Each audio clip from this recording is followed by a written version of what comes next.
Anda menyaksikan Breaking News Kompas TV, Saudara, bersama saya Yan Rahman. Saudara, hari ini Pengadilan Tipikor Jakarta kembali menggelar sidang dakwaan terhadap ex-Mendikbudristek Nadiem Makarim atas kasus korupsi pengadaan laptop Chromebook.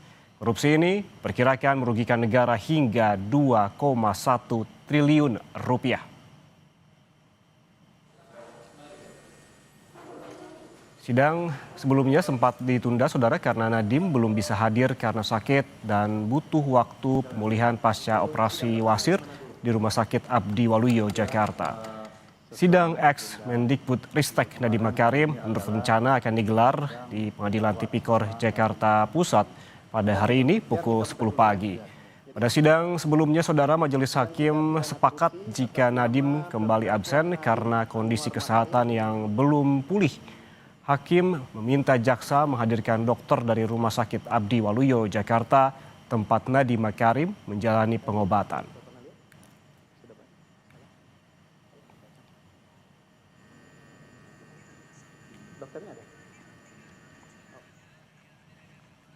Kita langsung lihat bagaimana kondisi di Pengadilan Tipikor Jakarta untuk mengetahui kondisi terkini sidang dakwaan ex-Mendikbudristek Nadiem Makarim. Di sana ada jurnalis Kompas TV Renata Panggalo.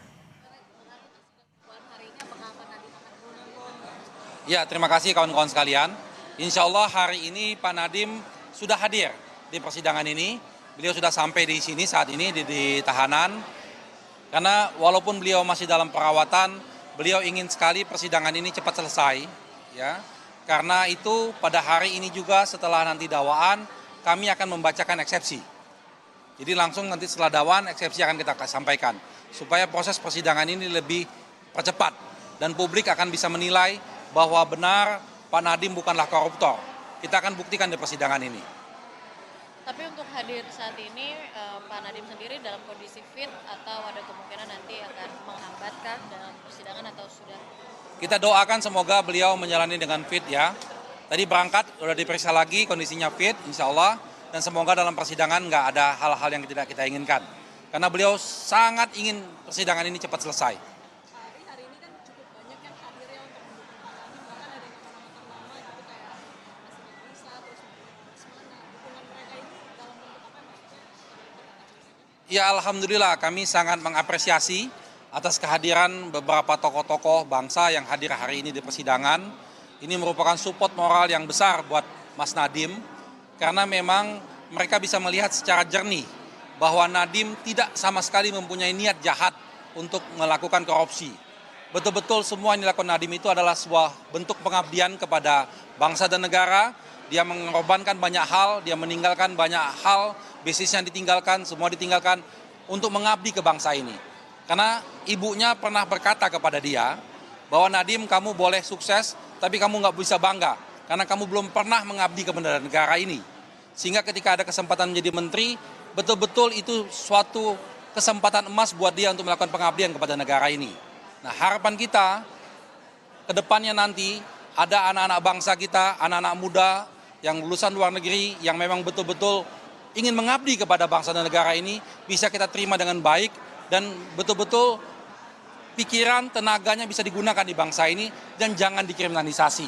Jangan dikriminalisasi. Karena kalau ini menjadi presiden, maka semua orang akan takut mengabdi kepada negara ini. Kita ingat kasus-kasus yang lain, di BUMN, di kementerian, banyak sekali orang-orang pintar yang akibatnya mundur, takut untuk mengabdi ke negara ini. Seperti itu.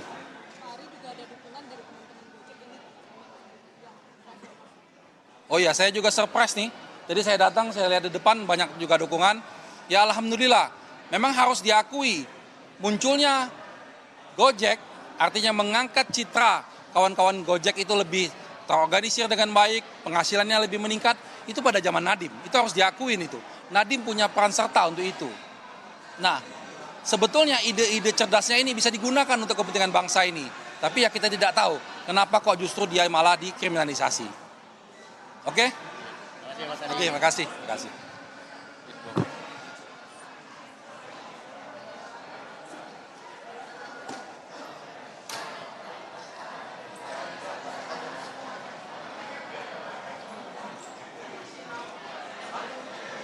Itu tadi keterangan ataupun statement dari kuasa hukum Nadiem Makarim, dan kita langsung sapa jurnalis Kompas TV Renata Panggalo untuk mengetahui bagaimana lebih jelasnya persidangan terhadap sidang dakwaan ex Mendikbudristek Nadiem Makarim yang akan berlangsung pada hari ini.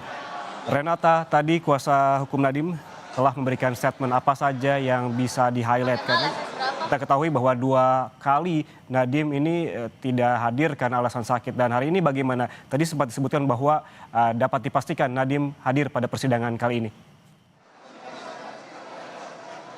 Iya benar sekali Yan Rahman dan juga saudara, tadi sudah disampaikan oleh kuasa hukum Nadiem Makarim sendiri, Ari Yusuf Amir, bahwa hari ini Nadiem Makarim sudah hadir, sudah tiba di di Pengadilan Tipikor untuk kemudian menjalani sidang perdana setelah 2 kali begitu ya sidang sudah ditunda lantaran alasan sakit. Tadi alasannya memang Nadiem Makarim sendiri juga mengatakan bahwa meskipun ia belum fit begitu ya menurut kuasa hukum, namun ia ingin agar proses persidangan ini bisa segera cepat selesai begitu. Untuk itu makanya ia juga hadir pada hari ini, dan kabarnya eksepsi pun juga akan langsung disampaikan pada hari ini. Jadi ada 2 agenda begitu ya nampaknya yang tadi disampaikan oleh pengacara, bahwa yang pertama ada pembacaan dakwaan nantinya dari jaksa penuntut umum, kemudian juga dari kuasa hukum begitu, ada dari pihak terdakwa akan langsung membacakan eksepsi. Nah, kalau memang kita melihat perjalanan kasus ini sudah 2 kali sidang ditunda, namun dari anak buah Nadiem sendiri yang memang sudah ditetapkan juga sebagai tersangka dan kemudian sudah menjadi terdakwa, sudah dibacakan dakwaannya, Yan Rahman dan juga saudara, dan dari dakwaan itu juga sudah disampaikan ada beberapa peran dari Nadiem Makarim yang disampaikan oleh jaksa penuntut umum. Misalnya yang pertama ini dari Nadiem Makarim juga disebutkan membentuk grup WhatsApp, ada 2 grup begitu ya, yang dibentuk sebelum ia dilantik menjadi Mendikbudristek. Grup ini dibentuk pada Juli dan Agustus 2019, padahal Nadiem sendiri ini dilantik pada bulan Oktober 2019. Jaksa mengatakan anggota grup WA itu adalah teman-teman Nadiem, termasuk juga yang sekarang ini menjadi buron yaitu Juristan, kemudian juga ada Fiona Handayani dan Najila Shihab. Peran lainnya kemudian Yan Rahman dan juga saudara, ia mengadakan Zoom meeting yang tidak lazim begitu, yang dimana Zoom meeting ini dilaksanakan pada 6 Mei 2020, dan jaksa mengatakan semua peserta rapat itu harus menggunakan headset atau setidaknya berada di ruangan tertutup. Dan pada rapat itu pula jaksa mengatakan Nadiem Makarim ini menyebutkan atau menyampaikan go ahead with Chromebook, yang berarti silakan gitu ya untuk melanjutkan proyek atau program Chromebook ini. Dan padahal menurut jaksa ini pemilihan Chromebook untuk program digitalisasi pendidikan tidak berdasarkan identifikasi kebutuhan dan juga pernah gagal saat digunakan pada tahun 2018.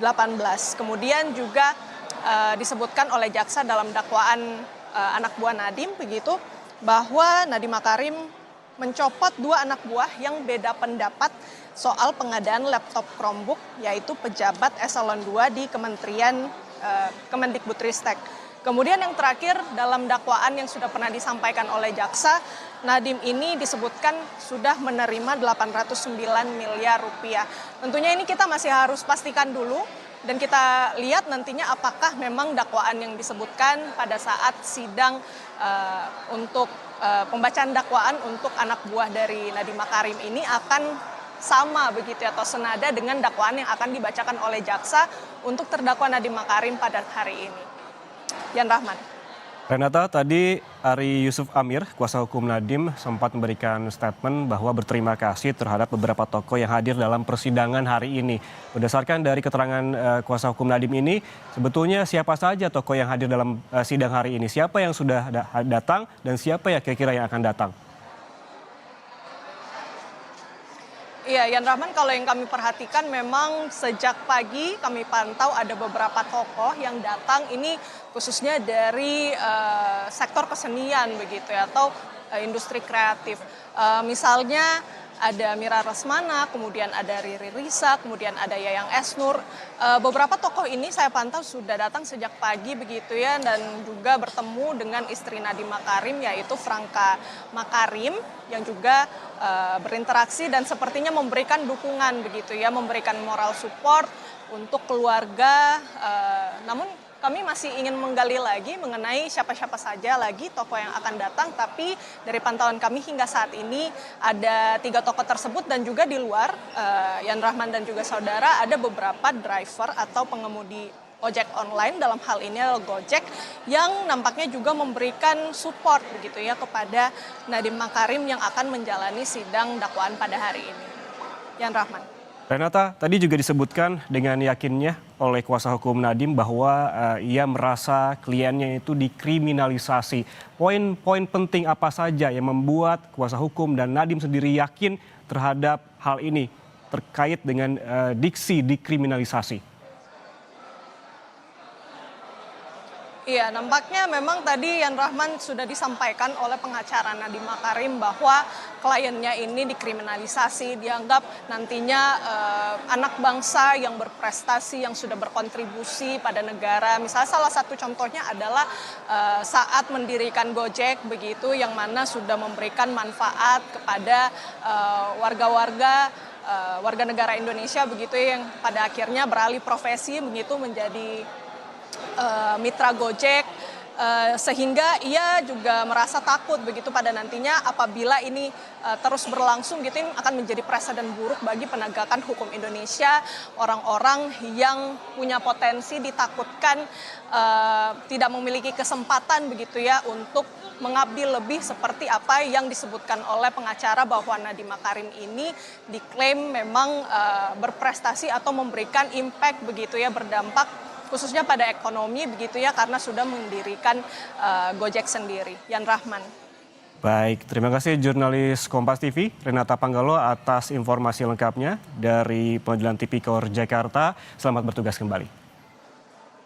Saudara, jangan kemana-mana, breaking news terkait dengan sidang dakwaan ex-Mendikbudristek Nadiem Makarim akan kembali sesaat lagi. Tetaplah bersama kami.